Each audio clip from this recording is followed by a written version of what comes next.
2018년 6월 17일 하나님께서 저에게 주시는 말씀은 요한복음 3장 1절에서 15절입니다. 신약 145페이지 요한복음 3장 1절에서 15절 말씀을 봉독에 올리겠습니다. 그런데 바리새인 중에 니고데모라 하는 사람이 있으니 유대인의 지도자라. 그가 밤에 예수께 와서 이르되 랍비여, 우리가 당신은 하나님께로부터 오신 선생인 줄 아나이다. 하나님이 함께 하시지 아니하시면 당신이 행하시는 이 표적을 아무도 할 수 없음이니이다. 예수께서 대답하여 이르시되 진실로 진실로 내게 이르노니 사람이 거듭나지 아니하면 하나님의 나라를 볼 수 없나니라. 니고데모가 이르되 사람이 늙으면 어떻게 날 수 있사옵나이까? 두 번째로 모태에 들어갔다가 날 수 있사옵나이까? 예수께서 대답하시되 진실로 진실로 내게 이르노니 사람이 물과 성령으로 나지 아니하면 하나님의 나라에 들어갈 수 없느니라. 육으로 난 것은 육이요 영으로 난 것은 영이니 네가 네게 거듭나야 하겠다는 말을 놀랍게 여기지 말라. 바람이 임의로 불매 네가 그 소리는 들어도 어디서 와서 어디로 가는지 알지 못하나니 성령으로 난 사람도 다 그러하니라. 니고데모가 대답하여 이르되 어찌 그러한 일이 있을 수 있나이까? 예수께서 그에게 대답하여 이르시되 너는 이스라엘의 선생으로서 이러한 것들 알지 못하느냐? 진실로 진실로 네게 이르노니 우리는 아는 것을 말하고 본 것을 증언하노라. 그러나 너희가 우리의 증언을 받지 아니하는도다. 내가 땅의 일을 말하여도 너희가 믿지 아니하거든 하물며 하늘의 일을 말하면 어떻게 믿겠느냐? 하늘에서 내려온 자 곧 인자 외에는 하늘에 올라간 자가 없느니라.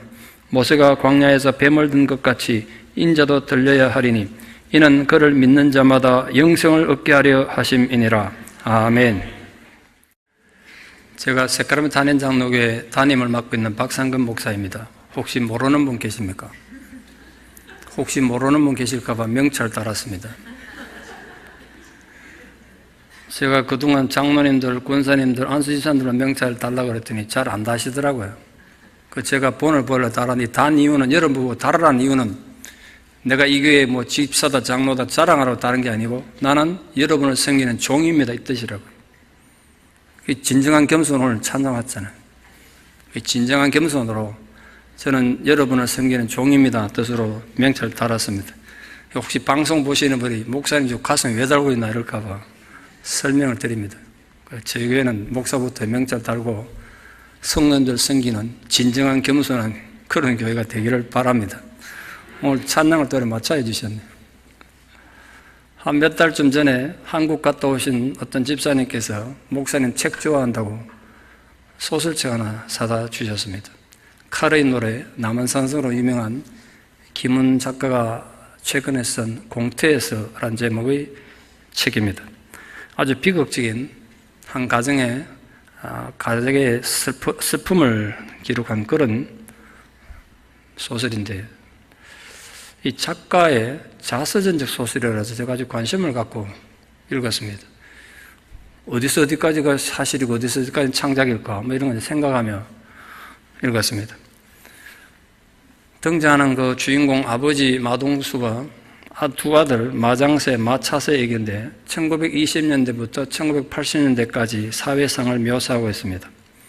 아버지가 일제시대에 만주를 떠돌면서 파란만장한 생활을 하다가 해방 이후에 아주 혼란을 겪고 또 6.25 전쟁 때 직접 전투에 참여해서 그 상처를 극복하지 못하고 아주 비극적 삶을 살다가 가정도 등한시하고 하다가 뭐 걸어 죽습니다. 실제로 김은소설가 아버지가 걸어 죽었대요. 군부 독재 시절에 암울한 시대의 분위기와 또 대통령 암살당한 거, 뭐 언론 통폐합 아픔, 급속한 근대화로 인한 그런 얼음 겪는 두 아들의 아픔을 그린 작품입니다. 근데 만약에 이게 자기 가정의 진짜 얘기라면 밝히기 좀 힘든 그런 아주 민감한 내용들을 많이 다루고 있어요.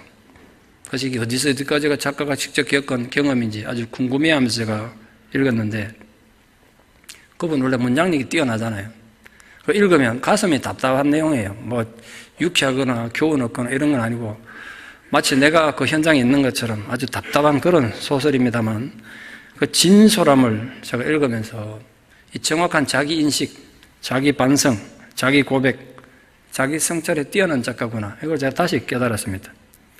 소설가가 소설 쓰면서 자기를 직접 표현하고 자기의 감정을 다룬다는 게 얼마나 위험한 일인지 또 그 힘든 일인지 제가 너무나 잘 알기 때문에 이 김훈 작가의 자기 비움과 자기 성찰을 아주 깊은 존경심 가지고 다시 깨달은 소설입니다.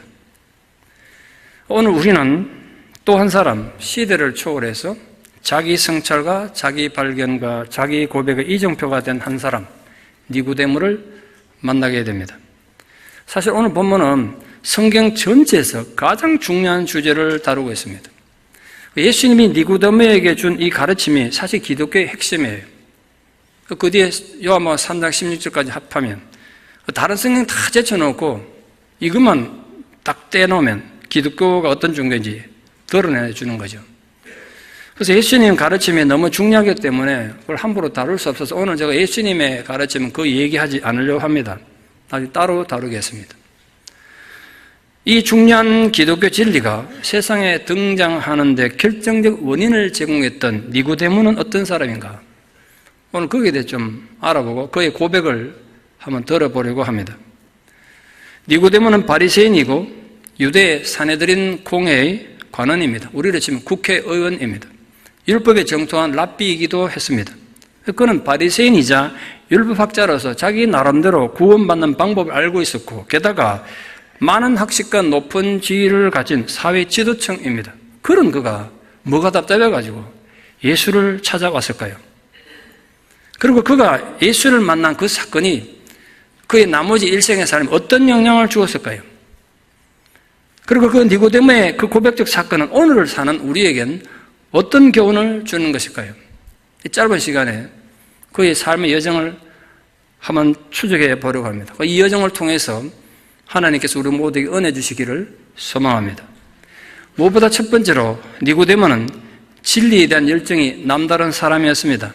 그가 밤에 예수를 찾아온 것, 어떤 사람은 비겁하다 얘기도 하고 뭐 이렇게 여러 가지 얘기가 있습니다만 오늘 그 얘기는 하지 않겠습니다.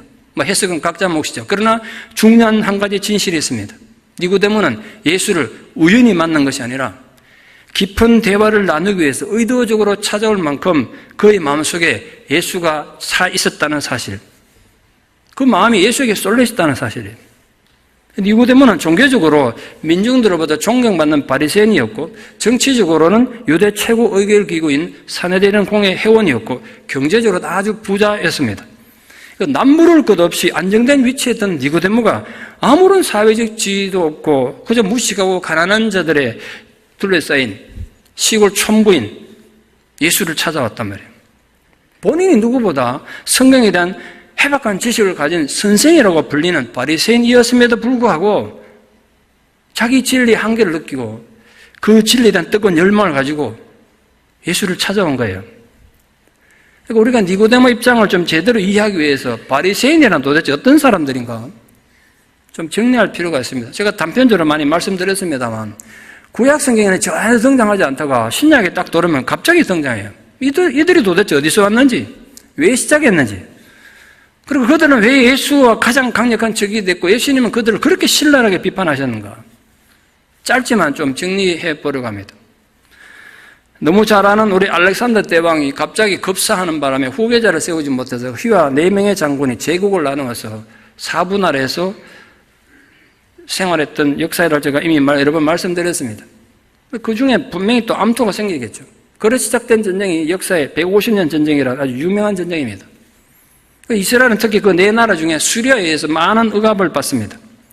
그 중에서 특히 성전을 돼지피로 더럽히고 제사 제도를 금지하고 안식일을 금지했던 아주 박해가 심했던 때가 안티오코스 에피파네스 4세 때인데 그 반발이 얼마나 심했겠어요, 유대인들이.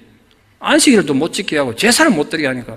그리고 성전 거룩한 곳에다 자기들이 가정세 생각하는 돼지 피를 갖다 발라놓았으니까. 그래서 거기에 대한 저항으로 제사장 가문인 마카비 가문이 중심이 돼서 독립운동이 일어날 바로 그때에 거기에 함께 동조해서 강력한 종교개혁을 일으킨 사람들을 그 번역하면 경건한 사람들이란 뜻의 하시딤이라는 사람들이 있습니다. 그 하시딤이라는 독립운동하고 이 잘못된 종교제도를 회복하자고 이렇게 그 단체 사람들의 한 부분이 바리새입니다. 바리새인들이 그 사람들이었단 말이에요. 유다가 독립한 후에 이 제사장 가문들이 하스몬 왕가라는 왕가를 이루고 100여 년간 나라를 통치했습니다. 그 제사장이 왕이 된 거예요. 하스몬 왕가 초대 왕이었던 요한 힐카노스가 죽고 그 아들 아리스토블루스 1세가 왕이 됐는데 이 왕이 아주 못된 왕이었어요. 자기 보기에 좀 똑똑한 동생 죽여버리고 나머지 동생 감옥 보내고 그렇게 독재를 펴다가 1년 만에 급사해서 죽었습니다. 그 후사도 없이 죽는 바람에 아리스토블루스 1세 아내였던 살로메 알렉산드르가 여왕이 됐습니다. 자기가 여왕 돼 갑자기 되니까 나라를 다스릴 수 없죠. 그때 감옥에 갇혀있던 자기보다 14살 연하의 시동생이었던 알렉산드 얀누스를 석방시켜서 그 시동생하고 결혼하고 시동생을 왕으로 세웠습니다. 그러니까 그 혼란을 겪으면서 왕권이 많이 되지 않았겠어요? 백성들 보니까 웃기는 거예요. 제사장이 왕이 된 데다가 이 사람들이 제사장으로서 문제가 많은 게 원래 제사장은 사독 가문의 피를 이어받아야 되는데 이 사람들 사독의 후손들 아니에요. 그때 바리새인들이 등장해가지고 당신들이 성경에 의하면 우리가 아는 율법에 의하면 제사장도 못할 사람들이고 왕이 돼서도 안 될 사람들인데 왜 그러고 있냐는 거예요. 내려오라는 거예요. 왕자리도 내려오고 제사장도 내려놓으라는 거예요. 여러 입장 같으면 자기 군안에 도전하는데 가만두겠습니까? 그러니까 이 알렉산더 얀누스가 3,000명에 달하는 바리새인들을 학살했어요. 그리고 그 사람이 알렉산더 얀누스에게 좀 반기드는 이 바리새 한 지도자 집에 생일 파티한다고 잔치한다고 한 800명은 사람들이 모인데 그 사람들 몽땅 데려다가 예수님처럼 십자가에 못 박아 죽였어요. 예수님이 혼자 먼저 십자가 못 박아 죽인 게 아니라 그 전부터 있었던 거예요. 그러니까 바리새인들이 얼마나 박해받고 억압받고 죽음 당했겠습니까? 이것 때문에 역사의 전면에 확 등장한 겁니다. 백성들 눈에 저 바리새인들 하는 말이 옳은 것 같은데 저렇게 억압을 받는구나. 백성들이 바리새인들에 관심을 갖게 됐죠. 그러다가 알렉산더 얀누스가 죽은 이후에 그 안에 알렉산더 살로메가 왕후가 돼서 그 왕후는 바리새인들을 많이 동정했습니다. 그 바람에 그 힘을 얻고 사회에 지대한 영향을 끼치게 됐습니다. 그러나 그 기간이 짧죠. 그 유명한 줄리우스 시저가 등장함으로써 로마와 헤롯 왕이 등장해서 바리새인들의 정치적 영향이 급격히 감소됐고 그 헤롯과 또 이 사두개인들의 결탁에 해가지고 성전이 사두개인들 손에 넘어가 버렸어요. 이제 바리새인들 성전에서 아무런 힘을 쓸 수 없게 됐어요. 그렇게 바리새인들 눈을 어디에 돌렸냐? 모든 동네마다는 회당에 눈을 돌려가지고 그 회당을 장악하고 그 회당을 중심으로 일반 평민들을 직접 대항해서 이 평민들에게 신앙교육을 해서 종교적 영향을 끼치게 됐습니다.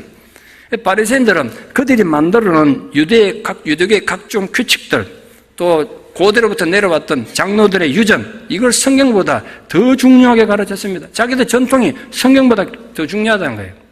그 결과 바리새인들은 예수의 가장 강력한 대적자가 됩니다. 이유가 뭐냐? 지난주에 말씀드렸습니다만 자신들이 세우는 전통을 무시하고 특히 그 정결의식을 예수가 제대로 지키지 않는 데다가 예수님 메시지가 말입니다. 바리새인들을 얼마나 비난합니까? 독사의 자식들아 이러고 많은 대중 앞에서 바리새인들을 막 무시하니까 그 모욕감을 엄청 받았거든요. 그래서 바리새인들은 예수를 죽이는데 누구보다 앞장서게 된 겁니다. 그런 상황에서 바리새인인 니고데모가 예수를 찾아온 거예요. 저 상황이 이해됐습니까? 이게 얼마나 심각한 상황인지, 얼마나 비정상적인 상황인지. 근데 바리새인으로서 예수를 함정에 빠뜨리거나 모함하기 위해서 오늘 니고데모가 찾아온 것이 아니고 진리에 대한 그 알고 싶은 열정 때문에 찾아왔다는 게 아주 특별하고 중요하다 할 수 있습니다. 오늘 니고데모가 예수님께 찾아와서 처음 한 말이 굉장히 중요하죠. 당신은 하나님께로부터 온 선생님을 제가 압니다. 니고데모는 예수가 일반 랍비가 아니라 하나님으로부터 보냄받은 자라고 인정한 거예요. 그렇다고 메시아로 믿었다는 건 아니고 모세나 예레미야나 또 당시 유명했던 세례요한 같은 선지자 중에 한 사람으로 이해한 거예요. 그렇게 이해하게 된 예수를 인정하게 된 이유가 뭐라고 그랬죠? 표적 때문에.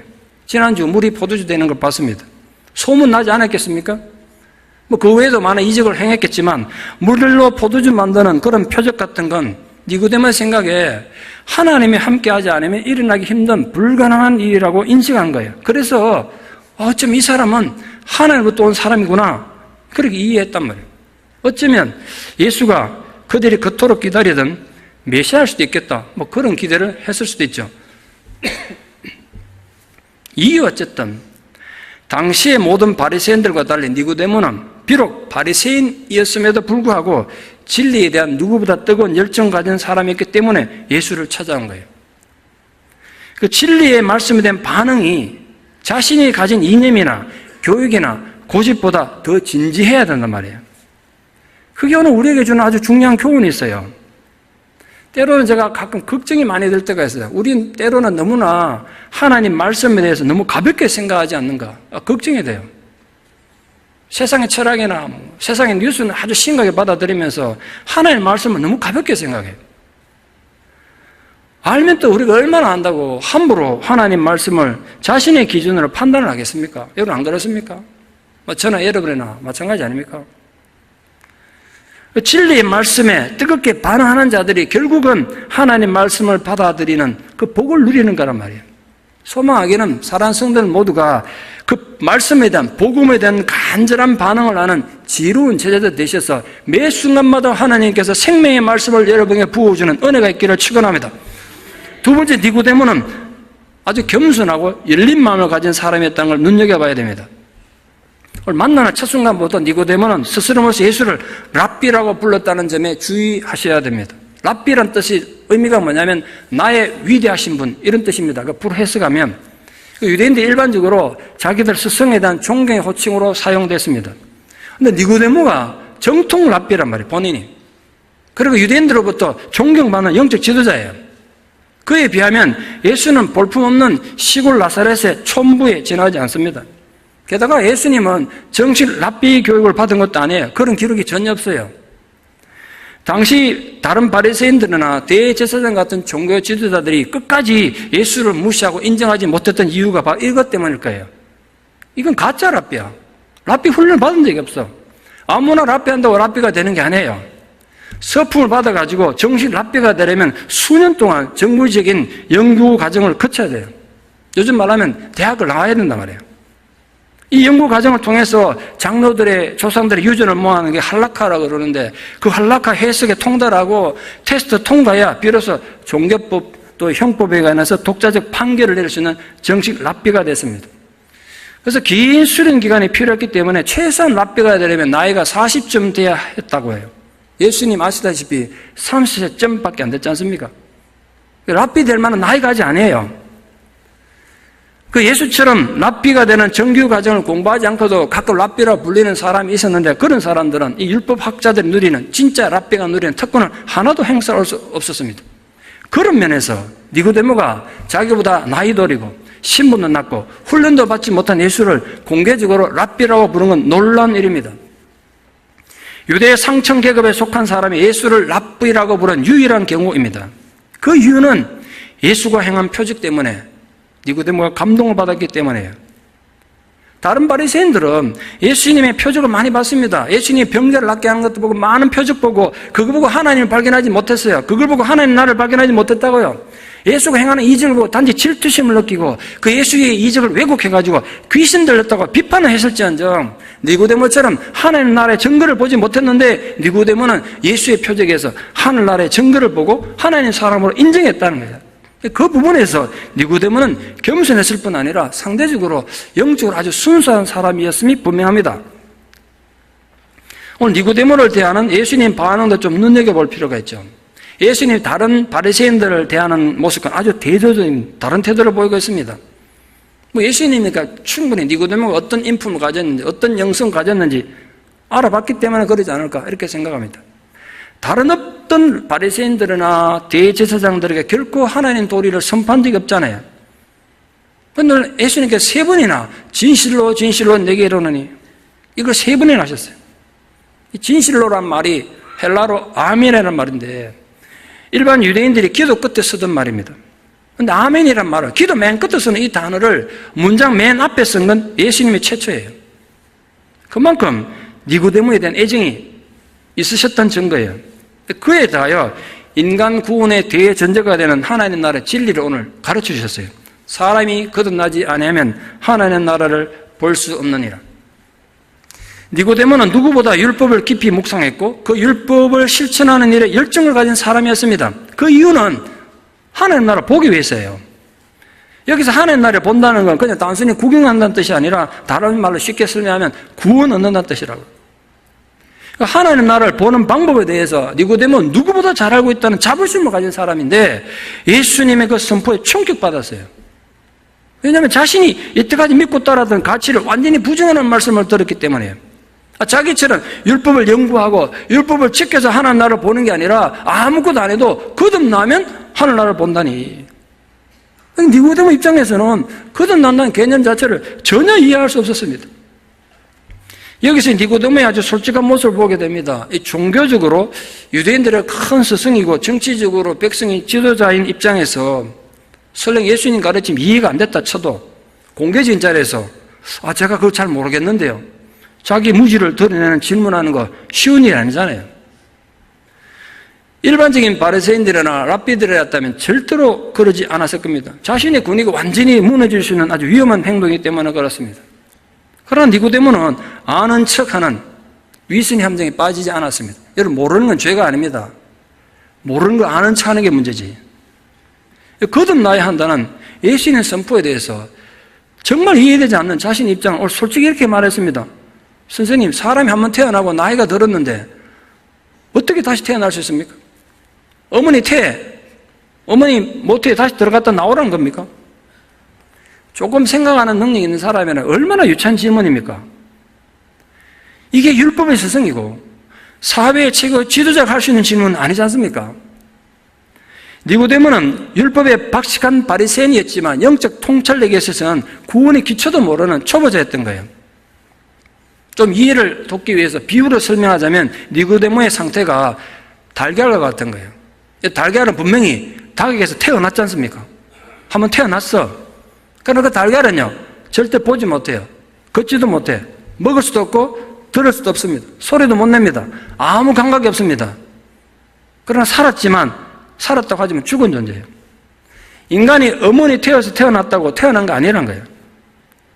니고데모가 알지 못했던 게 바로 그거예요. 그럼 아시다시피 병아리가 21일 지나가지고 알을 딱 깨고 한번 태어나면 그게 다시 태어나는 거잖아요. 그게 거듭나면 상황이 완전히 달라지죠. 보일 수 있어요. 들을 수 있어. 걷게 돼. 먹게 돼요. 소리도 낸다고요. 위험을 느끼고 피해요. 새로운 생명으로 태어난 겁니다. 이게 거듭남의 의미예요. 오늘 예수님이 니고데모에게 말씀하신 것처럼 인간은 육신으로만 태어난 상태에서는 온 천지에 널려있는 하나님 임재를 절대로 볼 수 없어요. 진리를 향해서 한 걸음도 내디딜 수 없습니다. 아무리 자기가 똑똑해도 하나님 생명의 말씀을 먹을 수 없어요. 쏟아지는 하나님 메시지를 들을 수 없습니다. 진리와 정의를 위해서 아무 소리도 내지 못합니다. 추악한 죄악 가운데 뒹굴면서도 아무런 감각이 없어요. 말로는 살았다 하지만 완전 죽은 존재예요. 이게 니고데모의 지금 영적 현실이었습니다.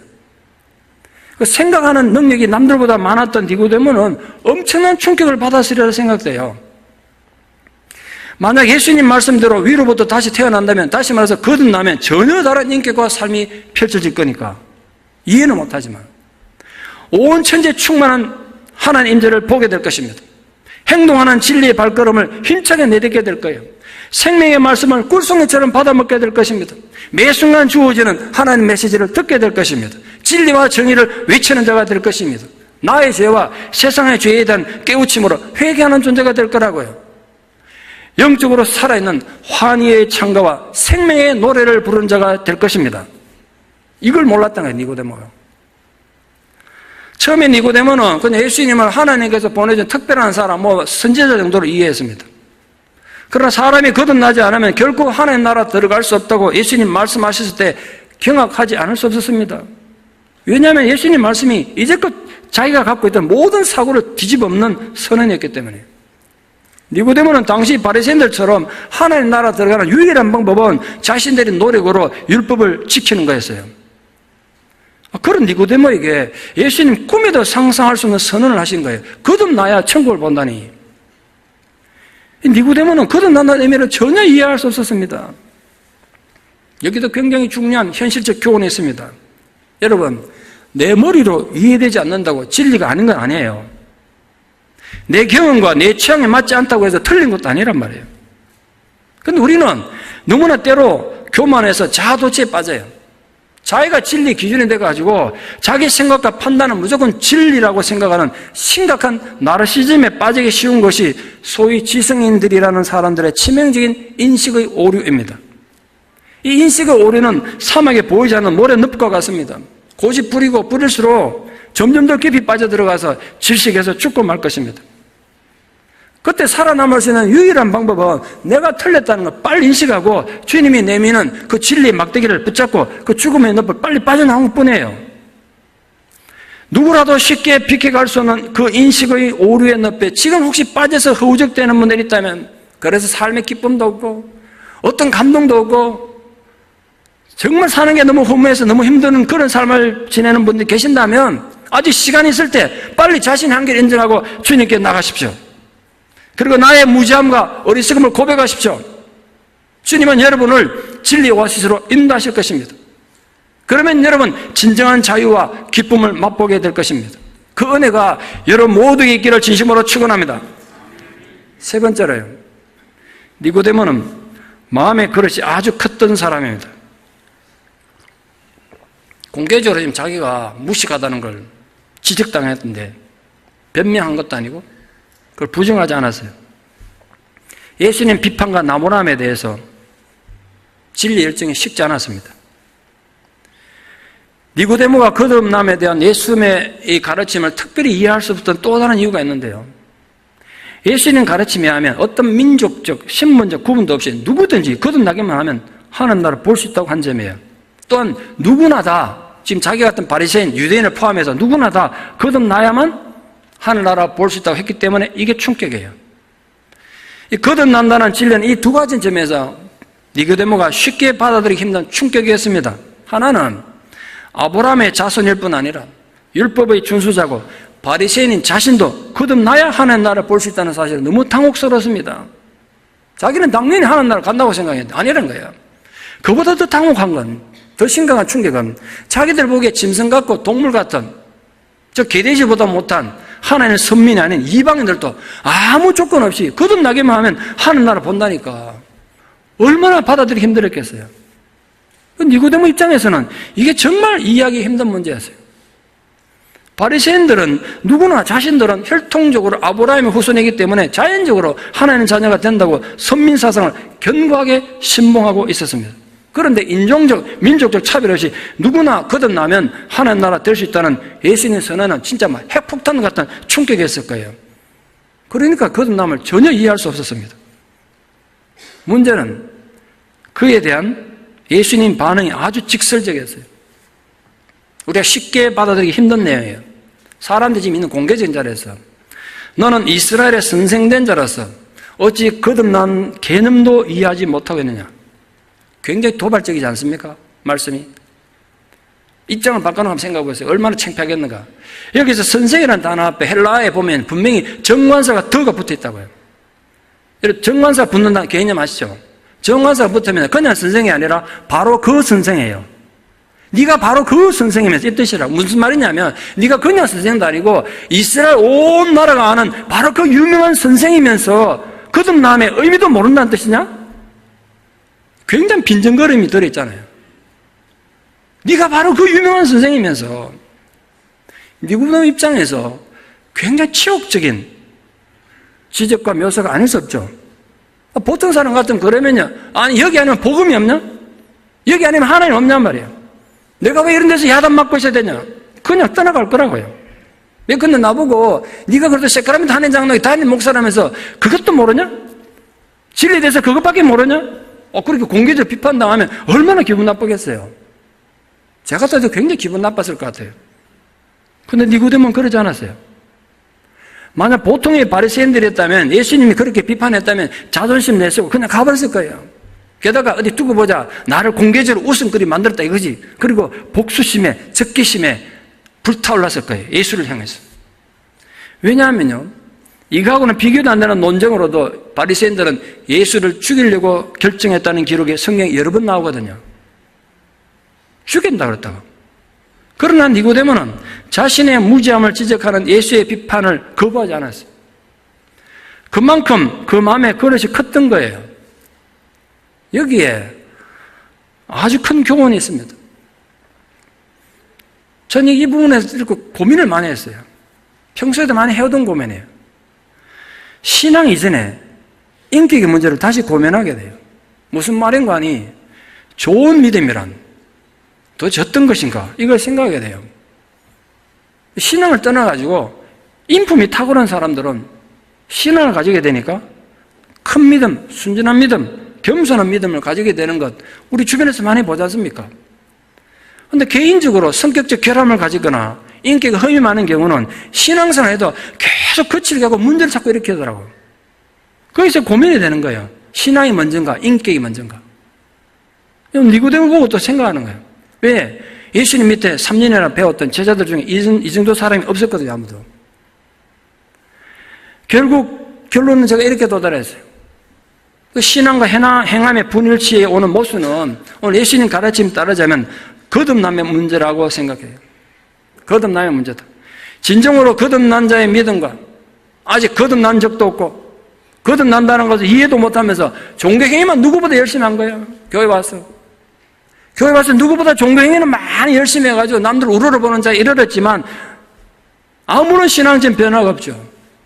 그런 거듭남이 없는 사람의 신앙생활이 결코 성숙할 수 없는 거 아니겠습니까? 그 중요한 건 열매예요. 중요한 건 결과란 말이에요. 그 결과 니고데모에게 어떤 일이 벌어졌습니까? 그리고 그의 고백에 남긴 열매는 무엇입니까? 역사 속에 니고데모는 어떤 열매를 남겼습니까? 세 가지 중요한 열매를 남겼습니다. 첫 번째 놀라운 열매가 있습니다. 여러분 성경이 전체 1189장이고요. 31,173절입니다. 그 중에서 가장 중요한 절 한 절만 뽑으러 가면 뭘 뽑습니까? 되게 사람들이. 복음 중에 복음이라고 말하는 거. 그게 요한복음 3장 16절이지 않습니까?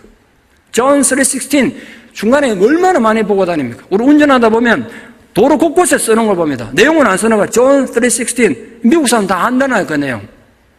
그렇게 기독교를 대표하는 그 복음 중에 복음이 어떻게 나왔죠? 그 말씀이 어떻게 주어졌냔 말이에요.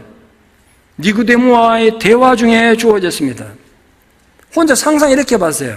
만약 그날 밤에 니고데모가 예수님 찾아와서 대화 안 했으면 요한복음 3장 16절은 이 세상에 태어나지 않았을까? 혼자 고민해 봤습니다. 예수님께서도 니고데모를 인정해 주셨기 때문에 그 중요한 구원에 대한 도리를 제자들에게 준 것도 아니고 말입니다. 니고데모에게 주셨다고요. 이걸 니고데모의 업적이라고 좀 표현하기는 어떨지 모르겠습니다만 제 개인적인 생각으로 니고데모 고백의 위대한 업적은 역사를 초월하여 온 우주 속에 가장 위대한 복음을 남기는 동기를 제공했다는 것.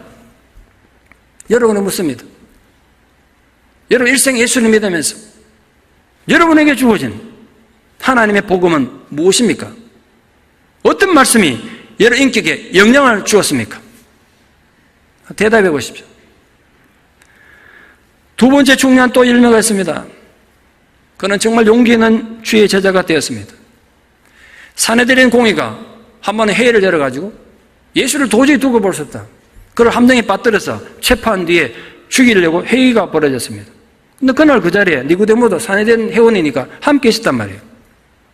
그때 혈혈단신 혼자 일어나가지고 예수를 그렇게 체포하는 건 부당하다고 예수를 위해서 변호했습니다. 당시 니고데모는 예수 제자도 아니고 예수님께 부탁받은 적도 없습니다. 그러나 자기 판단은 이건 아니라는 생각이 들었기 때문에 그 자리에 일어나가지고 우리 율법은 사람의 말을 듣고 그 행한 것을 알기도 전에 판결부터 하냐? 이건 아니다 라고 예수를 변호했단 말이에요. 내가 그 자리에 없는데 사람들이 나를 막 욕할 때 어떤 사람이 나를 왜 변호해 준 거 나 뒤에 알게 되면 얼마나 고맙겠습니까?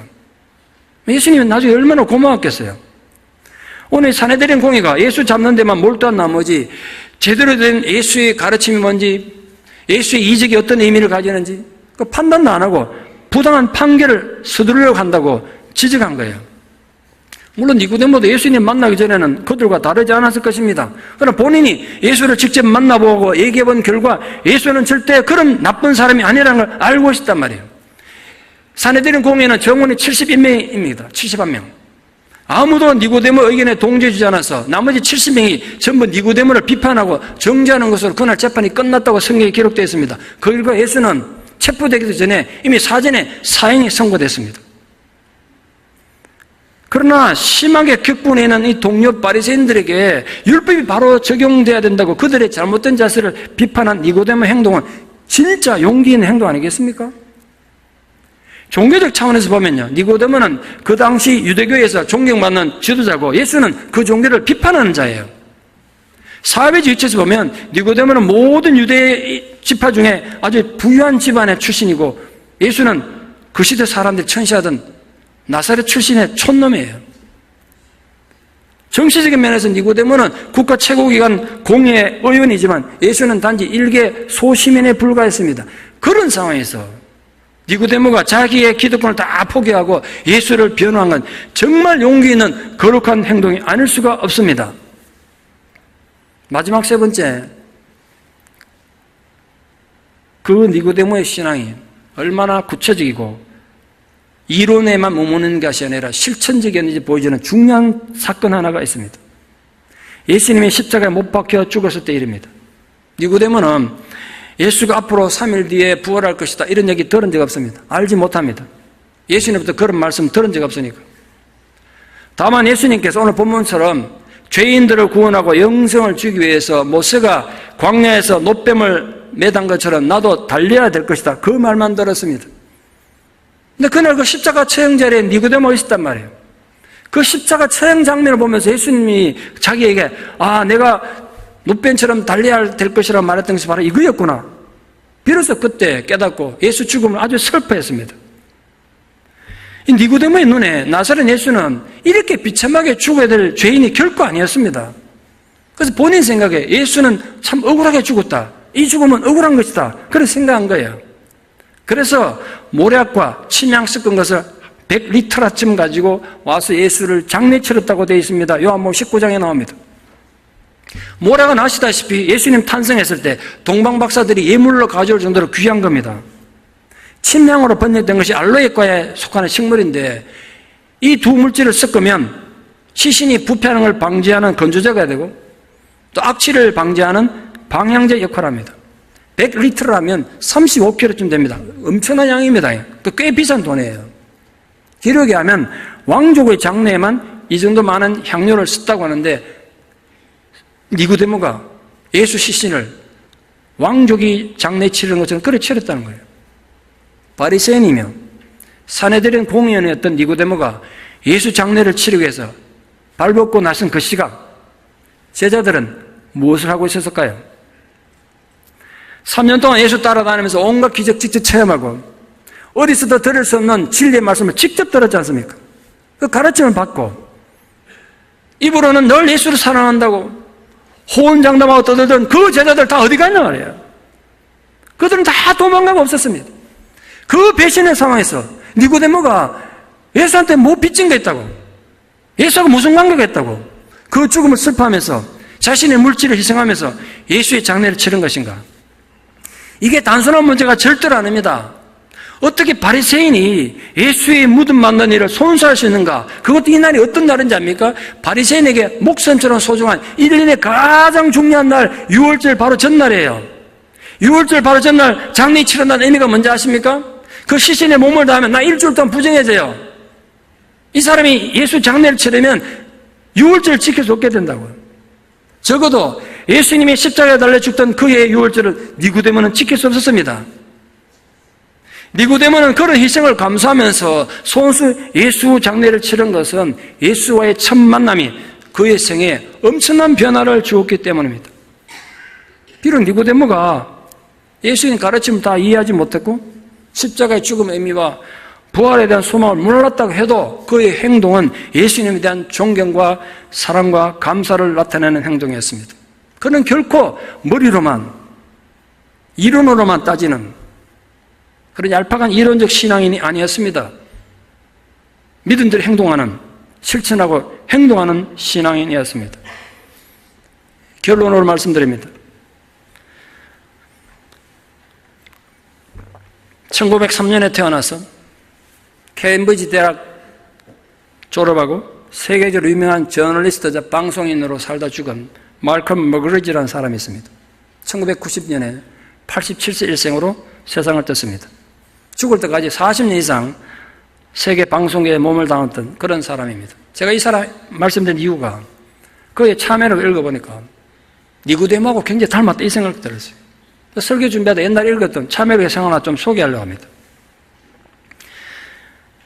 젊은 시절 말콤 맥거러지는 칼 같은 혀를 가지고 있다 그래 표현하더라고요. 칼 같은 혀. 얼마나 필지를 날카롭게 쓰는지. 그 칼은 어떤 지위나 사회적 역량을 가진 사람에게도 인정을 베푸는 일 없어요. 그만큼 잔인한 사람이에요. 날카로운 사람이에요. 비판력이 강했다는 거죠. 또 이 사람이 공산주의자였어요. 마르크스주의자였어요. 젊은 시절에 마르크스의 본고장인 또 러시아 가겠다고 러시아 보고 러시아가 타락한 공산주의자라고 그 비판한 책을 썼는데 그게 베스트셀러가 됐습니다. 지적인 호기심이 많았기 때문에 성경에도 관심이 많아서 성경을 아주 많이 읽었지만 기독교 신앙에 대해서는 아주 회의적이었습니다. 성경을 그렇게 많이 읽었는데도 기독교에 대한 의심과 회의를 떨치지 못했습니다. 세계 제2차 세계대전 중 영국 정보국에 들어가서 다양한 일을 하다가 아무리 자기 마음속에 만족도 없고 기쁨도 없고 삶의 해이를 느껴서 이래는 못 살겠다. 전쟁 중에 바다가에 자살하려 뛰어들었어요. 물이 깊은 바닷속으로 점점점 가라앉습니다. 이제 죽을 건데 그때 그 어두운 바닷속으로 한 줄기 빛이 들어오는 걸 봤습니다. 착각인지 모르는데 하여튼 빛이 쫙 내려 자기한테 찌는 걸 보고 아 죽으면 안 되겠구나 이러고 다시 헤엄쳐 나와서 살아났습니다. 뭐 그렇다고 예수를 믿었다는 거 아닙니다. 기독교 돌아왔다는 거 아니에요. 그래서 일단 죽을 거 살아났어. 그는 그의 나이 84세에 이르러서야 자신의 지성도 방송인으로서의 날카로운 언변도 아무 쓸모없다는 걸 깨닫고 참회록을 썼습니다. 그 참회록에서 자신의 성경에 가장 많이 표시가 되고 눈물로 얼룩진 부분은 예수님 순환 기록의 대부분이라고 고백했습니다. 그가 참회록 쓰고 불과 3년 뒤에 87세 일기로 죽음을 맞이했습니다. 그건 죽고 난 뒤에 더 많은 신앙적으로 많은 세상의 지성인들의 영향을 주었습니다. 그분의 참회록 끝부분을 좀 인용하는 걸로 말씀의 결론을 맺으려 합니다. 나는 예수 외에는 이 서구 세계에 희망을 줄 수 있는 것이라고는 아무것도 없다고 확신한다. 지금까지 40년 넘게 신문과 방송 관계 일을 해왔지만 예수 외에는 다른 희망을 발견할 수 없었다.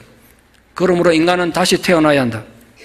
다시 태어난다는 것은 바로 그리스도가 어떤 분이신가를 아는 것이며 또 그분이 사신 삶과 가르침을 특히 십자가의 고난까지도 따르는 것이다.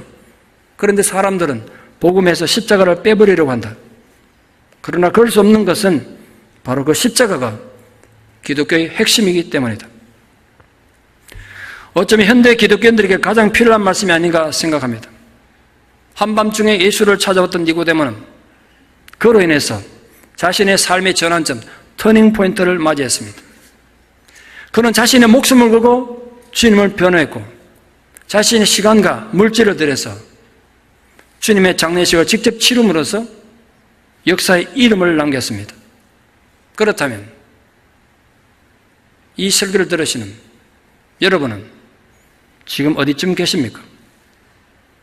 지금 어디쯤 계십니까? 여러분에게 예수란 도대체 어떤 의미를 가지고 있습니까?